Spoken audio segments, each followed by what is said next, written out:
Bonjour et bienvenue dans le monde de notre vie intérieure. Nous parlons aujourd'hui de l'interdépendance. Les orgueilleux m'ont appris l'humilité. Les impatients m'ont appris la lenteur. Les pervers m'ont appris la droiture. Et quant aux rares qui avaient une âme simple, ils m'ont appris à lire dans leur cœur les énigmes de l'univers visible et invisible aussi facilement qu'un nouveau-né lit sur le visage de sa mère. Christian Bobin, Ressuscité.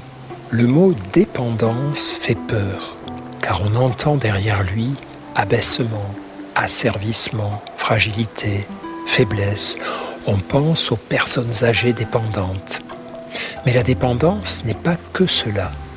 Il n'y a pas d'un côté la bonne indépendance et de l'autre la mauvaise dépendance. De toute façon, nous sommes tous dépendants. De la nourriture, de l'eau, du soleil, de l'amour, du bonheur.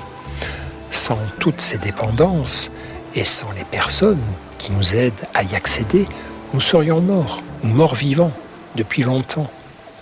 Et puis, la dépendance s'inscrit dans le cadre plus vaste de l'interdépendance. Tout est à double sens, et notre vie n'est qu'une histoire de dépendance réciproque avec les autres humains, avec le monde qui nous entoure. Nous sommes ainsi totalement dépendants de la nature, mais la nature dépend aussi de nous et de notre conscience écologique.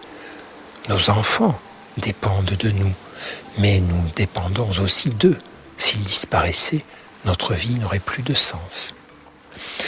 Nous prenons plus clairement conscience de ces multiples interdépendances lorsque nous sommes malades, en difficulté, en souffrance, et que nous avons un besoin vital de recevoir de l'aide, des conseils, de l'amour. Ou bien, à l'inverse, lorsque nous en donnons à d'autres, quand ils sont en fragilité. La prise de conscience de nos dépendances et interdépendances peut nous aider à accéder à plus de lucidité et de bonheur, nous aider à dissiper certaines illusions, nous ouvrir à de nouveaux horizons. Oui, ne craignons pas d'ouvrir les yeux sur nos dépendances. Aucun de nos succès n'est dû qu'à nous seuls.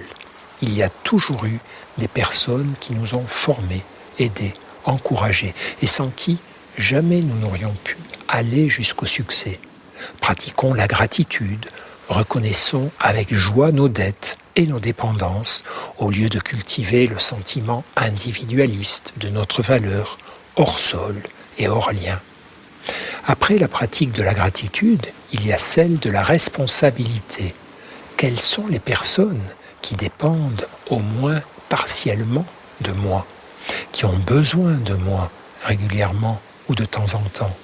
Où sont-elles parmi mes proches, mes collègues, les humains?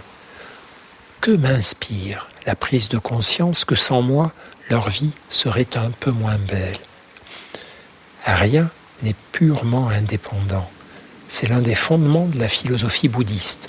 Les maîtres bouddhistes parlent de coproduction conditionnée. Mais c'est aussi du simple bon sens. Et comprendre l'interdépendance, cela peut nous faire du bien. Ainsi, pendant longtemps, les thérapeutes ont eu tendance à baser le développement de l'estime de soi sur le renforcement des compétences et du sentiment de valeur personnelle. On encourageait les patients à se remémorer leurs points forts et leurs qualités. Aujourd'hui, après nombre de travaux scientifiques, on développe aussi l'estime de soi par la conscience de l'interdépendance. Il s'agit d'ouvrir régulièrement les yeux sur toutes les ressources, les aides, les présences et les bienveillances autour de nous, dont le bon usage nous rend bien plus efficaces et heureux que le fait de ne croire qu'en nous-mêmes. Une patiente m'avait un jour appris ce proverbe. Seul, on va plus vite, mais ensemble, on va plus loin. Elle avait raison. On va plus loin et on y va plus joyeux. À demain et ne perdez jamais le lien avec vous-même.